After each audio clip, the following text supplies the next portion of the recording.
Bonjour chers amis, chers élèves, salut à tous, c'est un réel plaisir pour moi de réaliser cette vidéo pour vous. Notre vidéo d'aujourd'hui porte sur les composés ioniques. Mais avant de vous dévoiler le contenu de ce cours ou de cette vidéo, laissez-moi vous expliquer pourquoi j'ai décidé de réaliser cette vidéo pour vous.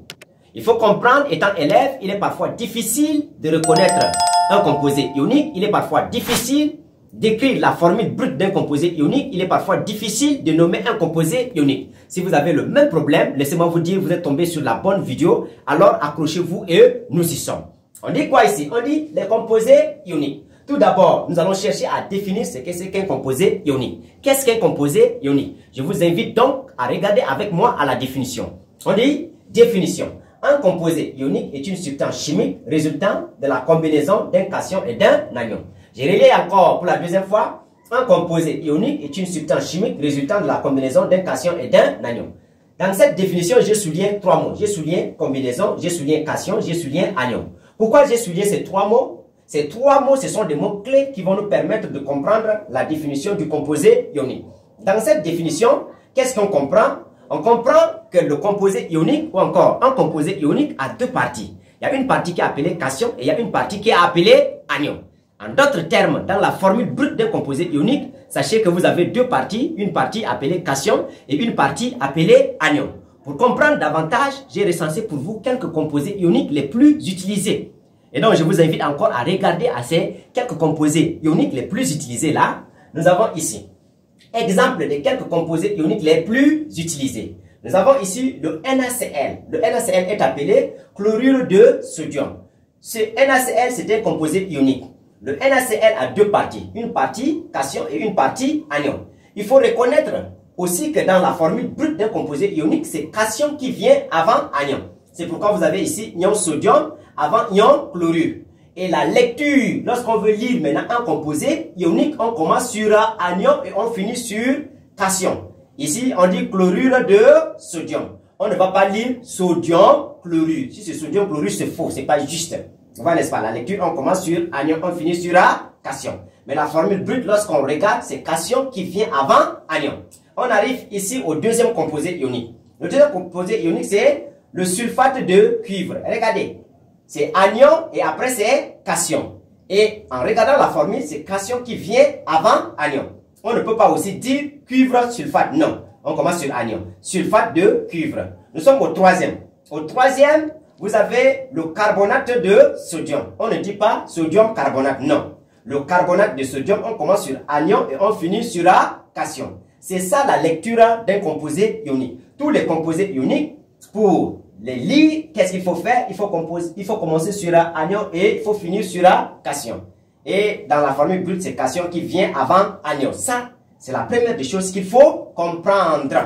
Après cela, vous allez rencontrer un peu partout dans les exercices, il y a des exercices qu'on va vous donner le nom de votre composé ionique, mais c'est à vous de retrouver sa formule brute. Vous voyez, n'est-ce pas? La réponse à cette question va constituer la deuxième partie de cette vidéo, la deuxième partie de notre cours. Alors, je vous invite à suivre attentivement cette partie, elle est très importante.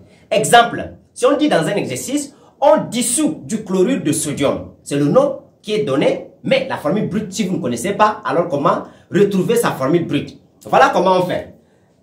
Chlorure de sodium, c'est NaCl. Tout d'abord, il faut chercher à écrire son cation et chercher aussi à écrire son anion. Le cation du chlorure de sodium, c'est Na+.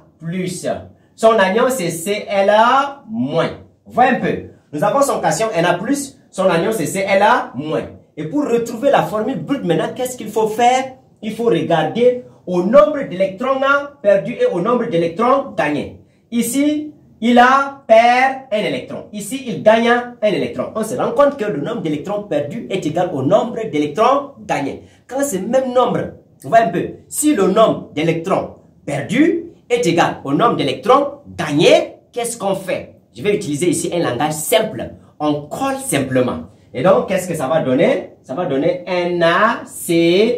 C'est ça sa formule brute. Sachez aussi que dans la formule brute, on ne va pas encore voir la présence de plus ou moins. Non, on ne va pas voir la présence de plus et de moins dans la formule brute. Et donc, voilà, vous avez NaCl. Et donc, je trace Donc, nous avons déjà écrit la formule brute du chlorure de sodium. Je prends le deuxième composé ionique, c'est sulfate de cuivre. Mais sulfate de cuivre là, son cation, c'est ici, n'est-ce pas? Alors, son cation, c'est Cu2+. Et son anion, c'est SO4 2-. Je vais écrire ici SO4 2-. Et qu'est-ce que je viens de dire? Il faut comparer le nombre d'électrons perdus et le nombre d'électrons gagnés. On se rend compte que ici, le nombre d'électrons perdus, c'est 2 et le nombre d'électrons gagnés, c'est aussi 2. Ça veut dire que c'est le même nombre. Quand c'est le même nombre, qu'est-ce qu'on fait? On colle simplement. Donc, ça va être quoi? CuSO4. Vous voyez, n'est-ce pas? Ça, c'est la formule du sulfate de cuivre. Nous prenons maintenant le troisième composé ionique. Le troisième composé ionique, c'est le carbonate de sodium. Le carbonate de sodium, son cation. On a dit que c'est cation qui vient avant. Donc, c'est Na+, et son anion, c'est CO3 2-. Vous voyez, n'est-ce pas?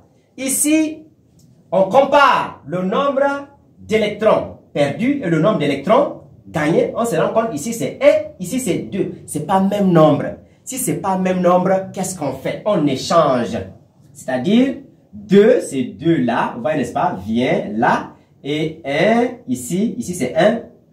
Le 1 là vient ici. Alors, qu'est-ce qu'on obtient? On va obtenir Na. Comme le 2 vient là, c'est-à-dire Na2 et CO3. Quand c'est 1, on n'écrit pas. Et donc, c'est ça la formule brute du carbonate de sodium.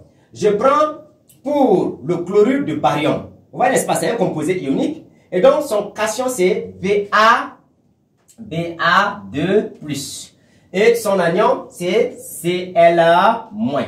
Et donc, ici, on compare le nombre d'électrons perdus et le nombre d'électrons gagnés. C'est pas le même nombre ici. Quand c'est pas le même nombre, j'ai dit quoi? On échange. Donc, le 2 va venir là et le 1 vient ici. Alors, qu'est-ce qu'on va obtenir? On va obtenir Ba. J'ai dit quand c'est 1, on n'écrit pas. Alors, on revient maintenant sur Cla et puis le 2. Le 2, quand c'est 2, commençant à partir de 2, 3, 4, là, on écrit. Et donc, voilà la formule brute du chlorure de barium. Je souligne.